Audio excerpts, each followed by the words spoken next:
this job is just a boiler swap. We'll have to drill a new flue hole out. The condenser we're going to take into the garage and then back below the worktop to try and have the pipe work a little bit better. We're putting a hive on it so we can do away with that programmer. So yeah, should be alright. We're going to put a new pump and a new 3-port on as well. And as I say, the flue will come out a little bit higher. We'll make good all these bricks and the flue will be a little bit higher.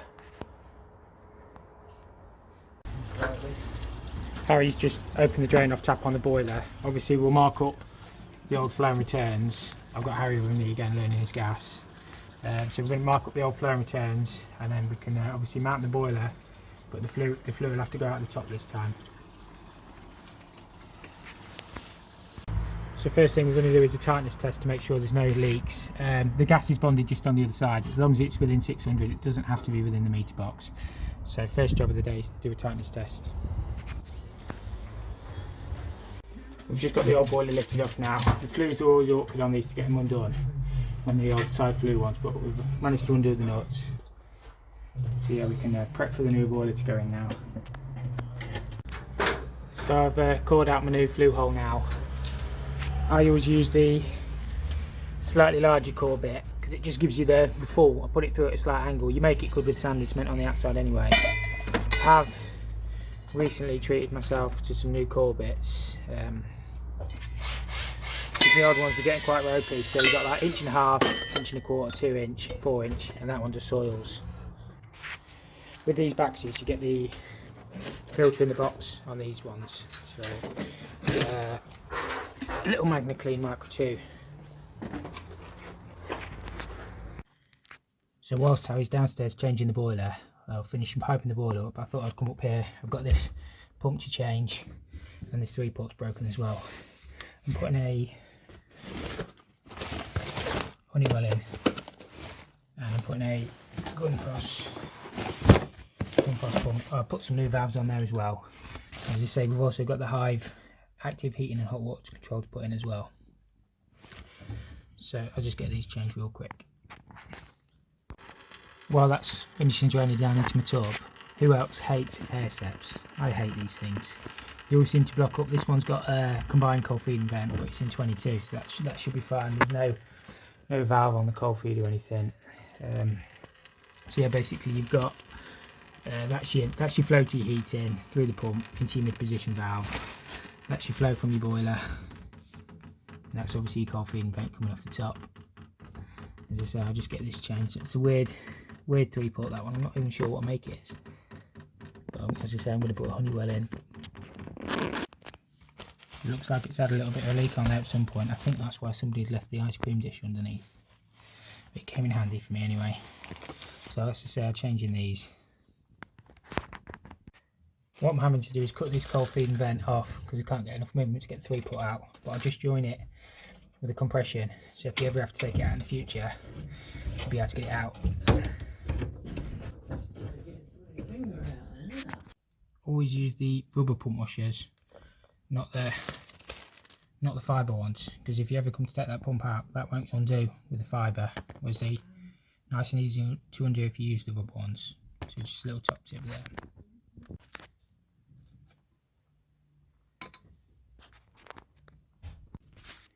Right, I've got all this changed now.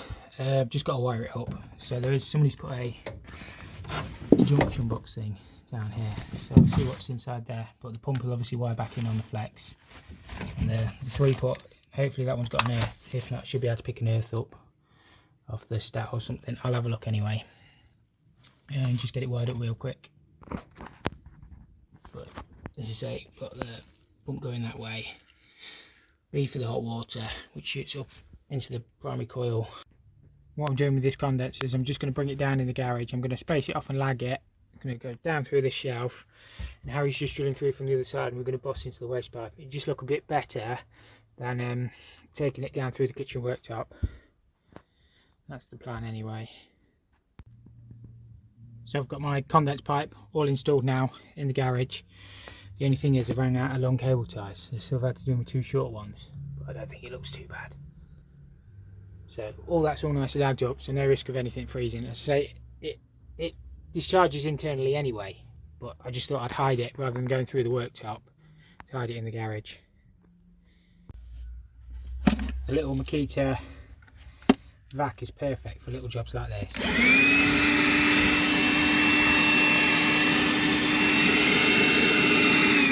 It's got really good suction. It's just, if you just make a little bit of mess, it just saves getting the big vac out. So I think it was like 35 quid, so worth every penny. Right, we've got most of this boiler installed now. Got our filter at the top. Pipework's quite awkward. Harry's done most of that. He's actually made quite a decent job, to be fair. We got our gas pipe in. I wanted to try and alter the gas pipe, so basically it came straight through, but it runs behind the dot and dab to the left. So unfortunately, can't get to it. The gas meter is just basically the other side of the garage, so I'm not too sure how they run the pipes. Obviously 15mm, we'll test the pipe. It is only feeding this, so hopefully we should be okay. It's a 16 kilowatt boiler, but as I say, it's probably only a 3 meter run, the gas meter, so we'll test it. If it's no good, we'll have to take it out. But yeah, Harry's done quite a neat job, to be fair, under the circumstances. So yeah, we've got some making good to do around there. Wipe that flue off, wipe all the walls down and everything. But yeah, it's going in all right. So I'm getting there on this one. Flue's all done, all patched up down that side. Just got the bricks to do on the outside, and I've just got to wire this hive in. Just got one of these Hive hot water and heating controls, so I'll have to get a double blank for that because the old program was on a double. But we're getting there. I've done the best of a bad job with the pipework, really. Quite awkward, but I wanted to line the boiler up with the top of the units, and I always think it looks a little bit neater. But yeah, all patched up, so yeah, getting there. Right, we just arrived at this job. Customers reported the smell of gas. They believe it's coming from the hob. If you ever smell gas, always ring 0800 111 999, and the National Grid will come out and do a tightness test and obviously cap off and make safe. Obviously, customers not done this in this circumstance, so we're going to put a new hob in. Obviously, because the customers report the smell of gas, it changes things from a gas safety point of view, because normally we're allowed 4 millibar drop on this particular meter, but because the smell of gas has been reported, we're allowed a 0 millibar drop. So yeah, we'll get it changed anyway, and obviously we'll do a tightness test and everything. Obviously we've got a gas fire in here as well, and obviously I'm not sure where the boiler is. Now there's a Ariston gas fired combi boiler on the wall as well. So we'll do a tightness test of the whole installation, make sure there's no leaks, and obviously we'll get the whole change for the customer as requested. But as I say, if you ever smell gas, always ring 0800 111 999. So the old hob isn't square at the back, so we'll have to probably do it the same how it is. It's square at the front. Obviously the new hob's in the box. Hopefully it should fit in the hole. If not, we'll have to trim the worktop. I've got Harry with me doing his gas training. Obviously I'm going to supervise. He's just taking the screws out of the oven. We're going to whip the oven out, and then we'll see what the gas connection's like behind. So before we start, we're actually going to do a tightness test on this one, see if it is dropping. Obviously we've got an isolator here on the hob. We'll probably renew that. The gas pump work, it's secure but not clipped. Obviously it's not put in very neat. We can tidy that up. It probably is protected where it goes under the floor. They've wrapped it in that tape. So we're going to do a tightness test. If it drops, we'll isolate the hob, and then we'll see if it still drops, because then we'll know which side of the valve it's dropping then, if that makes sense. Obviously it does smell a little bit gassy, so we'll have a look at it. So with this meter, we're actually allowed an 8 millibar drop, but because there's a smell of gas, it's always going to be 0. So if you ever get a smell of gas, 0 millibar drop regardless of which meter you've got. One other point, the silicone is not best practice for sealing gas pipes. We'll try and scrape that out if we can and put some non-setting putty, because obviously silicone can be corrosive to the gas pipe as well. So we'll do our best to get all that clean out and seal that with the proper stuff. So we've got a bit of a sticky one here. So we'll clean all this crap off best we can. We've got some Gorilla wipes or Wonder wipes, whatever they are, not sponsored. Yeah, basically make it good, and then we'll get the new one fastened in, and then just get it piped up. I've cleaned off from around the hob the best I physically can. I can't get that bit off there. I don't know it's obviously been hot or something, but hopefully the new hob should cover it anyway. We're about to sit the new hob in and see. Hopefully it fits. Sometimes we have to trim the worktop anyway. Yeah, a bit of a sticky one. Whilst I was finishing fitting the hob, I thought I'd have a look at this. It's probably harder to call that out than it would have been to run it into the internal sink drain. It makes the change that they've actually called it out. Most of the time, the standards are pretty much just shove 3/4 through the wall, but I'd have run it internal.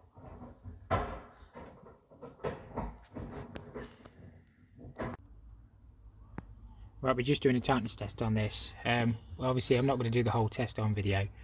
But yeah, there's no drop on this now. So all good. We're about on 20. I prefer these sort of test gauges to the digital ones.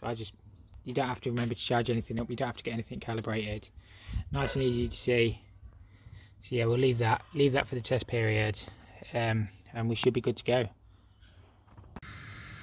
Right, this job's all done now. We've got it all piped up underneath. The only thing is that I'm annoyed about, see that line on the front. There's nothing I can do about that, because it's just how the hob sits. You can't get the oven back with the hob any further forward.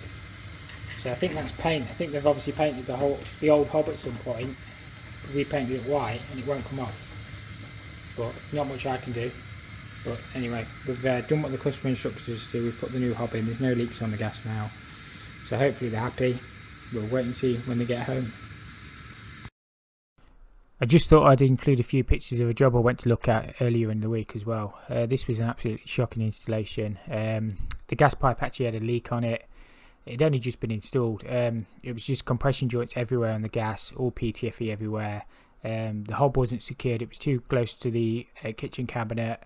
The boiler had been fitted on the template that it came on. The flue discharged too close to the eaves, and there was open vents in there as well. The condense had also just been dropped onto the floor, and they'd smashed all the bricks as well whilst drilling it through. So yeah, all in all, a pretty shocking installation. Back on this one today, guys. I've got to get this toilet fitted today. I know the floor's not down, but the wall's coming out where the other toilet is. So we basically need a toilet for the customer to use. So I need to get this bathroom fitted out.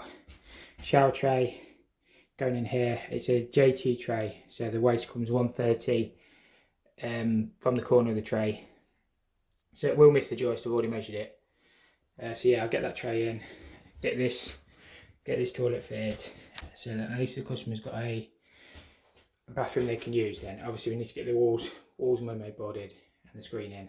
So yeah, that's today's job anyway, or this morning's job. Get this knocked out real quick. I do my trays controversially. I always bed them on sand and cement when they're on concrete floors, but when they're on chipboard floors I bed them on CT1. It's controversial because you're not following the manufacturer's instructions, but I always think you get a better grab with chipboard. Obviously clean this off so there's no dust, and then that sticks in. I always think that's better than putting them in a riser kit, because obviously on a riser kit you've only got sort of 6 points of contact with your legs. So that's how I do mine. It's probably wrong, but that will get a better stick than sand and cement. So yeah, I'll get the waste set up, 130 from the corner, and then we'll get the tray in then. So that's my 1.5 inch shower waste. I just need to set this up. We're coming over here somewhere, so I'll have to cut this floor and set the trap up, and then I could just lower the tray onto it, and then it all should be good then.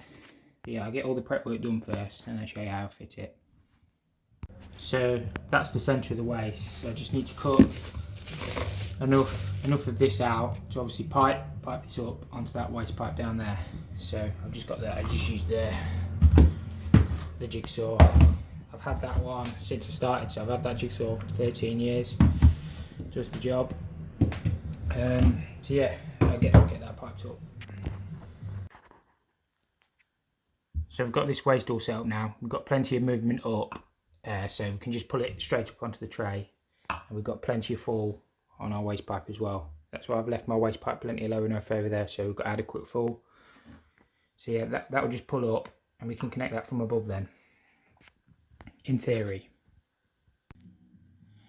Right, I've got this tray all levelled in now. What I always do is just run a bead of silicone around the outside, and then the mermaid board will sit down onto that, and then we'll run another bead of silicone around once it's all done, so it's all sealed nicely behind the tray. Just got this waste to connect up. These can be a little bit tricky, particularly when you're doing it one-handed, but just got the rubber washer to go under there, and then this top piece wherever I put it tightens on. But I always put a little bit of silicone one side of the rubber washer just for belt and braces, because sometimes the underside of the tray can be a little bit uneven. So if I can do this one-handed, it's quite tricky. I'm just trying to get the rubber washer off. So that rubber washer goes on there. I try not to drop it.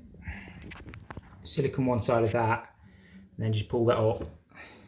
If you put silicone both sides, that washer will slip out. So just pull that up. That'll go on there, and then it just tightens in. Obviously, I'm not going to be able to do it one-handed, but that's the idea anyway. Top tip on these guys is to hook it with your silicone gun through your waste outlet, and then you can just turn it. So that's pulled it tight to the inside of the tray, and then you can just turn it in. Obviously, I can't do this one-handed, but it's a really handy tip if you're struggling just to pull it up. Obviously, before you put your waste in, you want to take your film off, so I just have to do that bit again, but you get the idea anyway. So just pull that up, and then just nice and easy, just pulls up with the silicone gun then. I've just cut out for my unit to sit in, basically, cut it around the soil pipe. That pipe's been boxed in anyway. But I just thought on these back to the wall pans it is easier to use a flexi pan connector. But I always use the McCown Pie ones, so if you're going to use a flexi, make sure you use a good quality one. You know you're not going to have any problems then. These are decent quality rubbers and everything. So yeah, better products. Obviously you don't want any callbacks, so it's worth spending an extra few quid.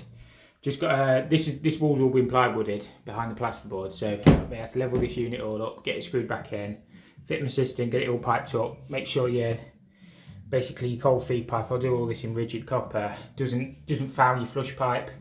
This unit's quite good because this bottom panel lifts off, so what I always do is cut it in a U, so that if you ever need to get it out you can slide it straight up then. This one clicks off. So yeah, I'll show you anyway, but yeah, I'll do all this in rigid, leave a service valve up here somewhere so you can get to it. It's all side entry ball valve, so you should be able to work on it all from the top of the unit anyway. But yeah, I just thought I'd say, when you're using flexes, make sure you use good ones. You don't want to call back. So I've got this unit all levelled up. There's no gaps down the side. I've put some extra fixings in across the rails, so there's 2 in each, and it is absolutely solid on the back there now. I obviously didn't want any gaps showing down the side. So yeah, I'll get the cistern screwed in next. I always put a support for the cistern so it's not rocking on the flush pipe. I'll show you what I mean anyway. I've just set some lighting up in here, but you'll have to bear with the transformer buzz. I've bolted this system back. I think that's how it's designed to go. There's still plenty of room to get the flush pipe into the back of the toilet pan. I'm assuming these are stainless bolts, so these shouldn't rust. And then if you ever need to get the cistern off for whatever reason, just undo them 2 nuts and the whole thing will lift off. I'll probably bring the pull valve on the left or the right, doesn't really matter. And cap the other one off, and then obviously flush valve in there. And then if anything goes wrong with the system, you should just be able to lift this lid off and then get to it to work on it. Right, top tip with these, the only way you can get these to work is to put another nut on, because otherwise you don't have room to get a standard tap connector on that side. If you just use the one nut they send and put it up against here, there's no way you'll ever get that on. So that's how I always do mine. Your ball valve and everything still should operate correctly, but that just means you can put an ISO valve down here and you can just bend all that up then. Right, I've got my cistern all piped up now. I've got a service valve on there, just got the pan connectors sorted out now and the flush pipe, and obviously cut my back panel, but we're getting there on this one now. Probably quite hard to see, but I have drawn around the pan now. So that's our danger line. We cannot cut anything past that, so we're drawing another line inside this right down to the bottom, so if you ever want to get that panel out you can just lift it straight up. I've got the the flush pipe and the drain set up, I just need to cut this flush pipe to the correct length. Just need to work out how far it goes into there, and obviously allow for that distance behind the back of the pan. So I imagine it'll be cut off somewhere here, but I'll just measure that, and then you just got the flush pipe cone, and then I'll work out where the brackets are going on the floor. I've got pipes to here, but I think I've already worked out should miss the fixings, so all good on that one. Got that all cut out. You can get to the ISO valve in there, no problem. So yeah, all going well. And then obviously just toilet seats fit, and then just the push button to miss the toilet seat, so it'll go here somewhere. Right, getting there on this one now. I'm not running silicone behind here because obviously I've got to take all this back out again when they put the floor down. So I just put the toilet seat on, so obviously my flush button is going to miss that, so it'll go here somewhere. But apart from that, pretty much all done. Right guys, this job was pretty much the same as the one I did at the start of the video. I thought I'd include it anyway because it shows a little bit more of the flushing process of the actual cleaning of the central heating system. We did actually find some weird microbore manifolds underneath the bath as well, so I had them to fix as well. They were leaking slightly. So yeah, it was pretty much just a straight swap. We put a backseat 800 in, we put the microfilter on it. We did really flush this system out because it was quite dirty as well. So yeah, it's just pretty easy. I tried to keep the jobs quite varied, so I don't want to include too much of the same stuff, but I thought I'd include this, as I say. It was really good having Harry with me again on this one. It just takes the pressure off me a little bit. He's going to make a cracking engineer in the future. He's really switched on. He knows what he's doing. He knows what's going to happen next. So yeah, he's coming on really well. These were the microbore manifolds that were leaking under the bath. In the end, we actually had to cut the top one out and replace it because the manifold had actually split. Unfortunately, it was 8mm pipework that was feeding the radiators, so we just had to reduce from 8 to 10, obviously, because 8mm is a little bit of a weird size in plumbing. You don't really come across too much 8mm copper, certainly not around here anyway. So, as I say, it's just something to watch out for, because 8 and 10 pretty much looks the same, but obviously it makes a big difference when you're trying to solder. Oh, I hate all microbore, by the way. Completely hate this stuff. It always blocks up. I mean, the copper's not as bad as the plastic, but I personally wouldn't use it if I could avoid it at any cost. As I say, this system was quite dirty, so we did have the Magna Cleanse on for quite a while. The reason I didn't power flush it was because it was all 8mm copper, and I was scared about it blocking up. So all we did is we put some cleaner in, let it circulate overnight, and then we came back the next morning, we drained it all out, put an inhibitor in, and basically flushed it that way. I think it's a more gentler flush, but we did remove quite a bit of sludge out the system. The other good thing about the Magna Cleanse is you can be doing other stuff while it's cleaning in, so you can fill out your paperwork, you can do your flue gas analyzer checks, and basically tidy up the job. And then it's just a case of undoing your two adapters and then putting your filter back on, so you know you're all going to be good when it's pack up time.